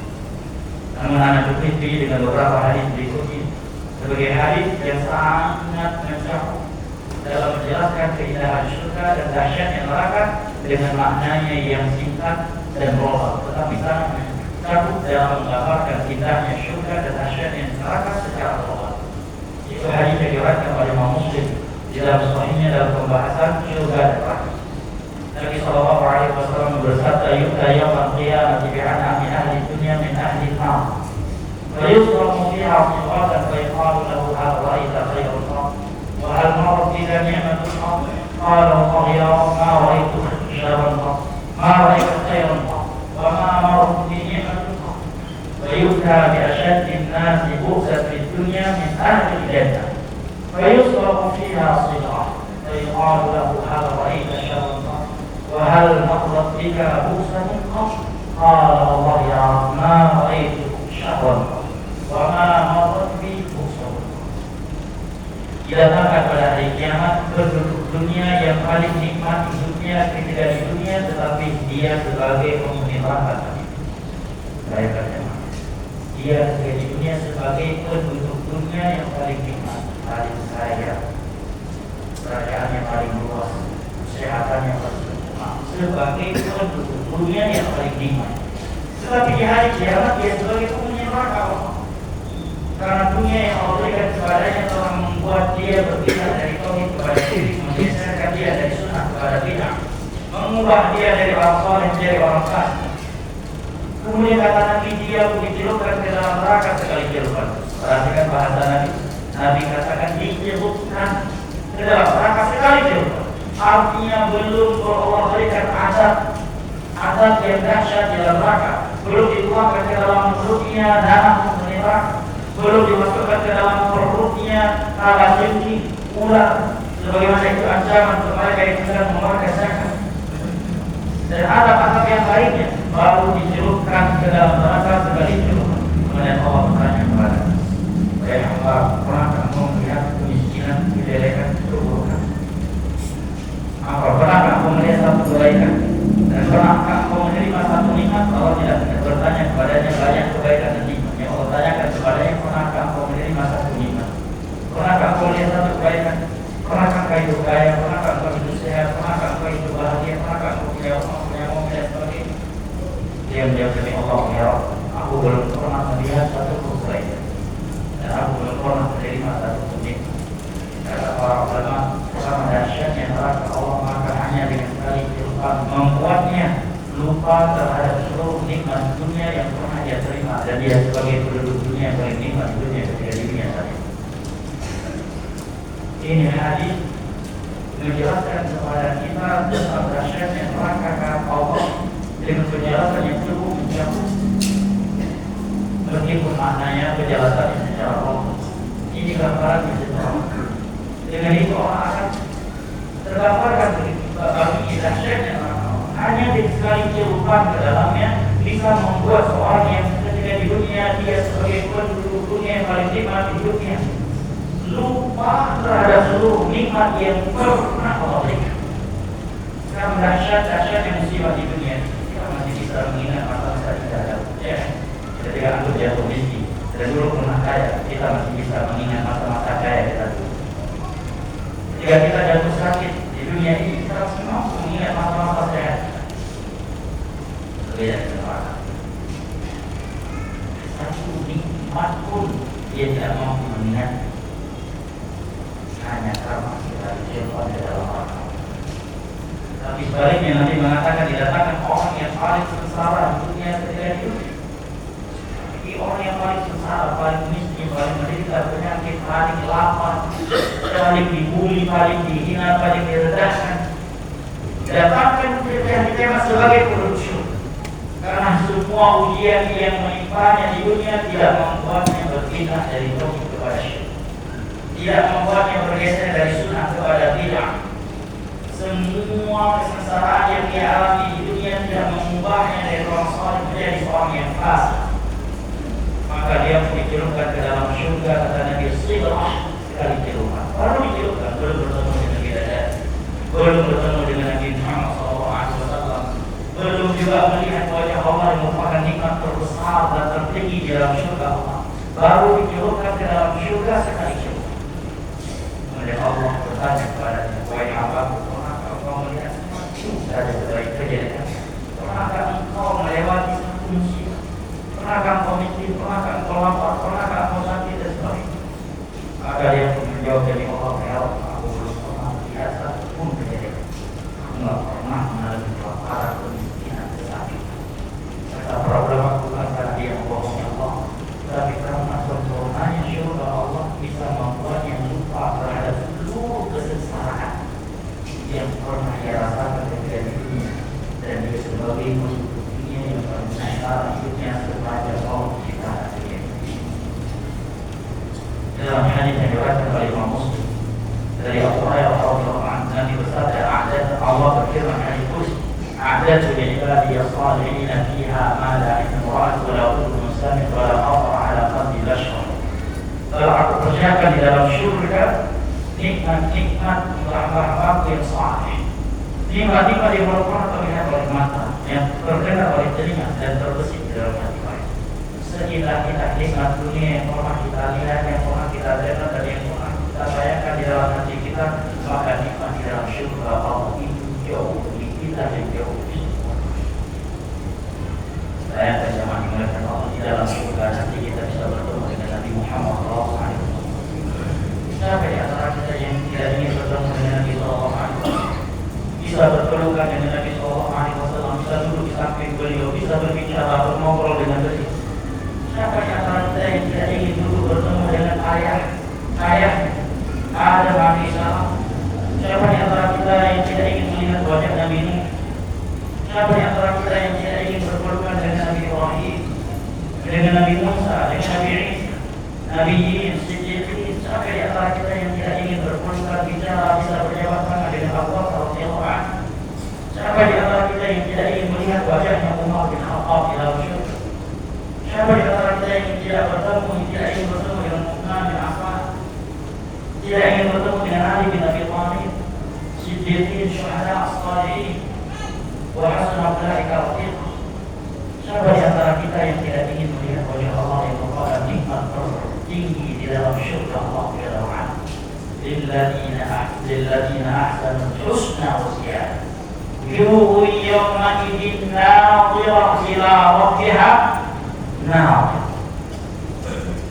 dia yang membuat para sahabat Nabi Sallallahu Alaihi Wasallam, bahkan sebelumnya para nabi dan para rasul selalu berlomba-lomba dalam melakukan kebaikan. Kenapa? Karena syurga dan neraka selalu hadir di dalam hati mereka. Maka Allah sebutkan di dalam beberapa ayat seperti firman Allah Jalla wa Ala di dalam surat An-Nahl. Adalah Anbiya, Allah Jalla wa Ala mengatakan, innahum kanu yusari'una fil khairat wa yad'unana raghaban wa rahaban wa kanu lana khashi'in. Mereka adalah orang yang berlomba-lomba dan bersegera dalam melakukan kebaikan.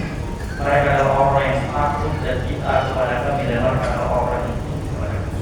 Suatu ketika Nabi Sallallahu Alaihi Wasallam bersabda, ada seorang hamba diberikan pilihan oleh Allah untuk disegerakan kematiannya atau ditunda, ditangguhkan kematiannya. Diberikan pilihan untuk tetap hidup atau memilih apa yang ada di sisi Allah. Tapi dia memilih apa yang ada di sisi Allah. Ketika Nabi bersabda demikian, para sahabat tidak ada yang tahu, tidak ada yang paham maksud Nabi kecuali Abu Bakar. Ketika Abu Bakar telah menangis, maka kata Abu Sa'id al-Khudri, kami itu heran. Kalau tiba-tiba Abu Bakar menangis, saya Nabi cuma ngomong, cuma bilang ada seorang hamba diberikan pilihan oleh Allah untuk disegerakan kematiannya, atau kamu memilih apa yang ada di sisi Allah yang disegerakan kematiannya, atau kami tambahkan kematiannya. Kemudian dia memilih apa yang ada di sisi Allah. Nabi cuma ngomong begitu. Abu Bakar menangis. Setelah itu baru kami paham kenapa Abu Bakar menangis. Bahwasanya yang kami maksud dengan sadarnya itu adalah dirinya sendiri, dan bahwasanya beliau sesaat lagi akan dimatikan oleh Allah. Maka yang terakhir kali keluar dari mulut Nabi dan beliau sedang sakaratul maut apa jemaah? Allahumma fil rafiqil a'la, Allahumma fil rafiqil a'la, Allahumma fil rafiqil a'la. Ya Allah, bersama mereka rafiqil a'la, teman-teman tertinggi, terbaik. Bersama mereka rafiqil a'la, bersama mereka rafiqil a'la. Siapa mereka rafiqil a'la? Yang Allah sebutkan di dalam ayatnya, ulaika ma'a faulaika ma'an nabiyyin was-siddiqin wasyuhada was-shalihin wa hasuna ulaika rafiqa. Mereka para sahabat Nabi yang sedang menjatuh daun di medan jihad bangun dengan penuh semangat kembali dengan kalimat syukur. Rasa lapar yang sedang menghentikan jihad mereka menjadi hilang karena kalimat syukur yang terdengar di kuping. Di dalam perang Uhud dalam Sahih Bukhari disebutkan ada seorang laki-laki telah menggenggam beberapa butir kurma untuk dikonsumsi. Dan kita tahu seorang prajurit di medan tempur kalau sedang lapar berhenti perang. Ya, bahkan kalau dia sedang lapar bisa jadi komandan menjadi targetnya kalau nggak pandai mengikuti. Ini sudah menggenggam beberapa butir kurma. Kemudian dia bertanya kepada Nabi, ya Rasulullah, in qutiltu ana fa aina ana? Wahai Rasulullah, kalau hari ini aku mati terbunuh, gimana tempatku di akhirat nanti? Dia nggak bertanya, siapa yang akan menjamin kehidupan istri dan anak-anak? Akankah negara menyediakan rumah untuk mereka, membiayai sekolah mereka? Bukan itu pertanyaannya. In qutiltu ana hauna fa aina ana? Wahai Rasulullah, seandainya aku mati di medan perang hari, gimana tempatku di akhirat nanti? Begitu Nabi menjawab, "Jannah," tempatmu di dalam surga. Maka kata saya, Allah dia ketika itu melepaskan beberapa butir kurma yang telah dia genggam untuk dia makan. Kemudian dia lari dengan pedangnya yang terhunus masuk ke dalam barisan orang kafir. Maka dia masuk dalam barisan mereka seperti gunting yang menggunting kayu. Sekian orang kafir mati dan mayatnya berada di tengah-tengah mayat. Demikian juga Allah di malam pertamanya sebagai pengantin baru sedang berhubungan dengan istrinya sebagai pengantin baru mendengar panggilan jihad, beliau langsung berangkat dan mati syahid. Sehingga sebagian keluarga yang merasa sesuatu di hatinya, ini mati hatiku dalam keadaan jenuh, belum sempat mandi jenuh, maka Nabi mengatakan, inna sahibakum hadza la tuwasilu bil malaika. Sahabat kalian ini dimatikan langsung oleh malaikat-malaikat Allah Subhanahu wa taala. Lihat ketika mereka mendengar kalimat syukur. Sa'ad bin Mu'adz pernah bercerita kepada Nabi SAW tentang apa yang beliau lihat dari Anas bin Malik. Pamannya Anas bin Malik dalam perang Uhud ketika sebagian kaum muslimin meninggalkan gunung rumah, kemudian dikuasai oleh pasukan Khalid bin Walid masih musyrik saat itu, sehingga dari atas tersebut mereka memanah Nabi dan para sahabat Nabi. Para sahabat beliau sehingga mereka mati syahid. Kemudian Anas bin Malik tetap bertahan dan berkata kepada Sa'ad bin Mu'adz, pada sebagian sahabat saat itu ada yang sudah jatuh, tersungkur dan sudah down semangatnya, karena di dalam surah disebutkan ada suara teriakan yang sangat keras. Dia mengatakan bahwa Nabi Muhammad telah meninggal dunia, sehingga sebagai sahabat langsung patah semangatnya, langsung terduduk, tidak mau berperang lagi. Apalagi kita berperang, Nabi dia sudah meninggal. Makanya tidak ada tempur itu komandan harus dijaga. Karena kalau udah komandan mati pasukan akan berjalan. Karena seorang prajurit tidak boleh membangun di medan perang. Maka Sa'ad bin Mu'adz berkata kepada Nabi, wahai Rasulullah, saat itu Anas bin Malik berkata kepadaku, ya Sa'ad bin Mu'adz, inni wajadtu ri'al jannah Uhud. Wahai Sa'ad bin Mu'adz, aku mencium bau surga ada di medan perang Uhud ini. Anas bin Malik, maka dia tetap bertahan seorang diri melawan ratusan bahkan puluhan musuh baik. Sehingga ketika beliau meninggal jamaah, mayat beliau tidak ada yang mengenali, tidak ada para sahabat yang mengenali mayat beliau. Karena kata Anas bin Malik, ada 80 sekian tusukan tombak dan pedang serta panah di tubuhnya. Tidak ada yang mengenal itu adalah beliau kecuali tubuh di badannya.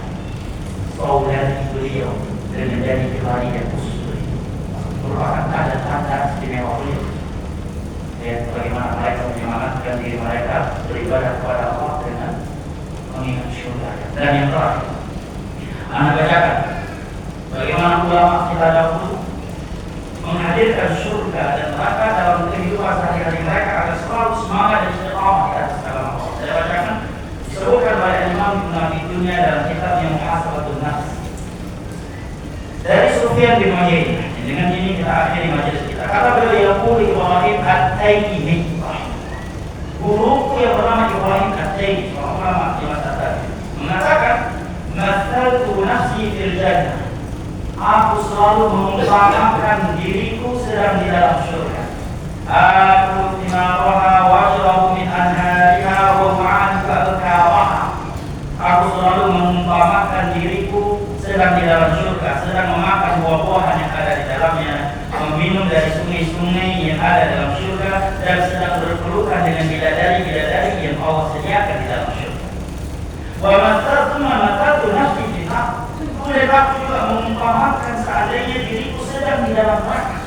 Aku memakan buah zakum yang ada di dalamnya. Aku meminum dari tanah penghuni neraka, dan aku berusaha melepaskan rantai yang membelenggu diriku di dalam api neraka.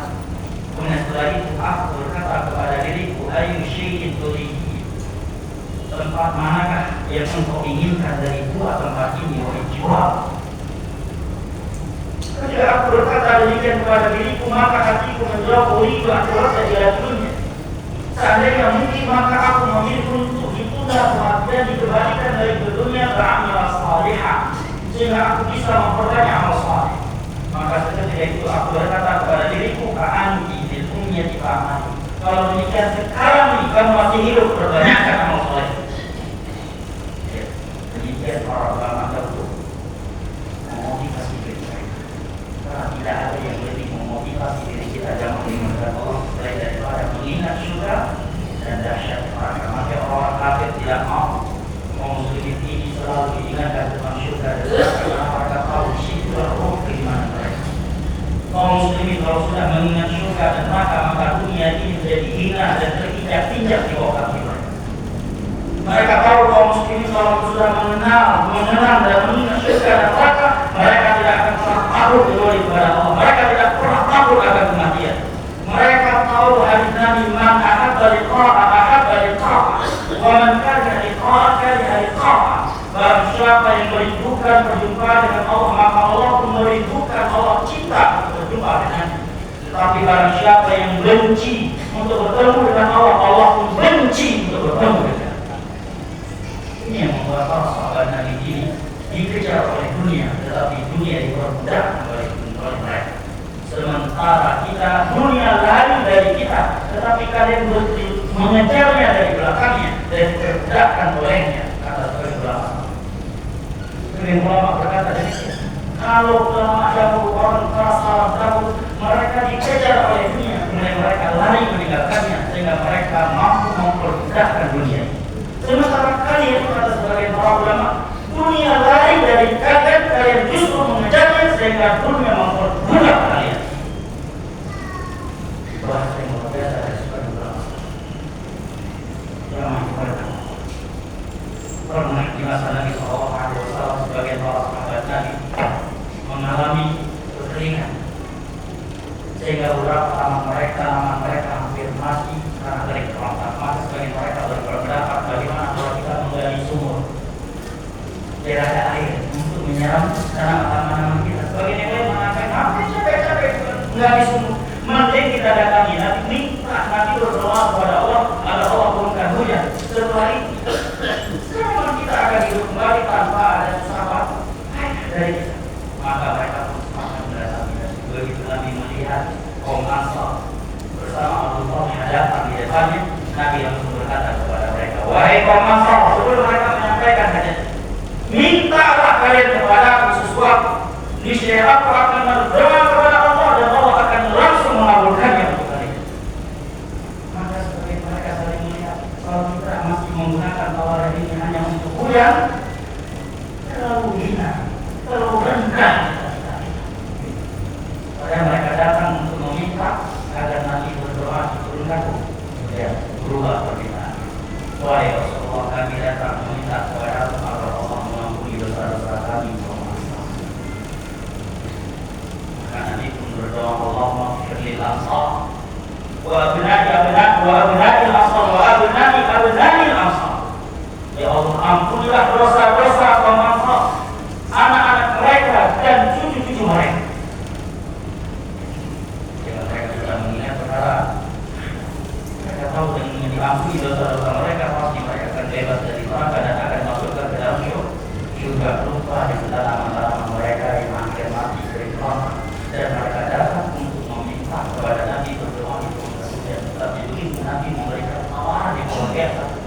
mintalah sesuatu, aku akan mintakan langsung kepada Allah, saya akan langsung kabulkan permintaan kalian itu. Maka keluarlah permintaan mereka menjadi akhirat yang tadinya datang untuk meminta dunia. Sahabat Nabi Abu Hurairah yang selalu menyediakan air wudhu untuk Nabi Sallallahu Alaihi Wasallam. Suatu ketika Nabi melihatnya menyediakan air wudhu kepada beliau, maka Nabi mengatakan, "Sah, wahai Abu Hurairah, kamu selama ini sangat baik kepadaku, selalu menyediakan air wudhu untuk mintalah sesuatu kepada." Kalau beliau meminta dari gubernur Mekah, saya bisa minta agar anak istri dijamin dunianya kalau beliau meninggal dunia. Apa yang beliau minta jamaah tentang akhiratnya beliau? As'alullah wa Rasulullah, hanya meminta kepadamu agar aku tetap menjadi orang yang menemani di dalam syurga Allah. Maka Nabi mengatakan, "Sa'ini ala nafsika bikathrati sujud." Bantulah aku untuk cita-citamu yang satu itu dengan memperbanyak sujud. Karena jangan apa kita hidup kaya, hidup sehat, punya dunia, punya istri cantik, punya istri 4, bahkan ada yang boleh punya istri 10, anak banyak, tak pernah jatuh sakit, tetapi di akhirat nanti bukan surga tempat kita. Apa kita hidup di dunia? Apa kita hidup di dunia ini sebagai seorang gubernur, perdana menteri, presiden, seorang raja, orang yang number one? Apabila di akhirat nanti tempat kita adalah neraka, bukan surga. Kita tidak bisa masuk dalam telaga, tidak bisa bertemu dengan Nabi Muhammad SAW, tidak bisa bertemu dengan Nabi Yesus, tidak juga ada sesuatu yang mana tidak bisa melihat wajahnya Allah dalam alam sebagai seorang pencipta. Maka ya sungguh benar firman Allah, "Fastabiqul khairat, wasabiqu ila maghfiratin min Allah, wallahu a'lam." Menuju surga. Dan kalau waktu masih cukup, namun sudah tidak cukup, mungkin akan anak bacakan beberapa asar yang menunjukkan betapa segeranya para sahabat Nabi menuju surga Allah. Betapa ketika mereka mendengar kalimat surga dan neraka, mereka langsung bergerak, beramal dan melakukan perbuatan. Namun karena waktu yang membatasi kita, mudah-mudahan apa yang telah kita bahas pada kesempatan kali ini membuat bermanfaat dan membuat kita menjadi orang yang semangat dalam beramal. Dan semoga Allah SWT memasukkan kita ke dalam surganya dan membebaskan kita semua dari nerakanya. Allahumma inna tawaffaitana fatawaffana muslimin wa alhiqna bis-shalihin. Rabbana atina fid dunya hasanah wa fil akhirati hasanah wa qina adzabannar. Rabbana la tuzigh qulubana ba'da idh hadaytana wa hab lana min ladunka rahmatan innaka antal wahhab. Di sini sudah ada beberapa pertanyaan, namun waktu untuk menjawab sudah habis.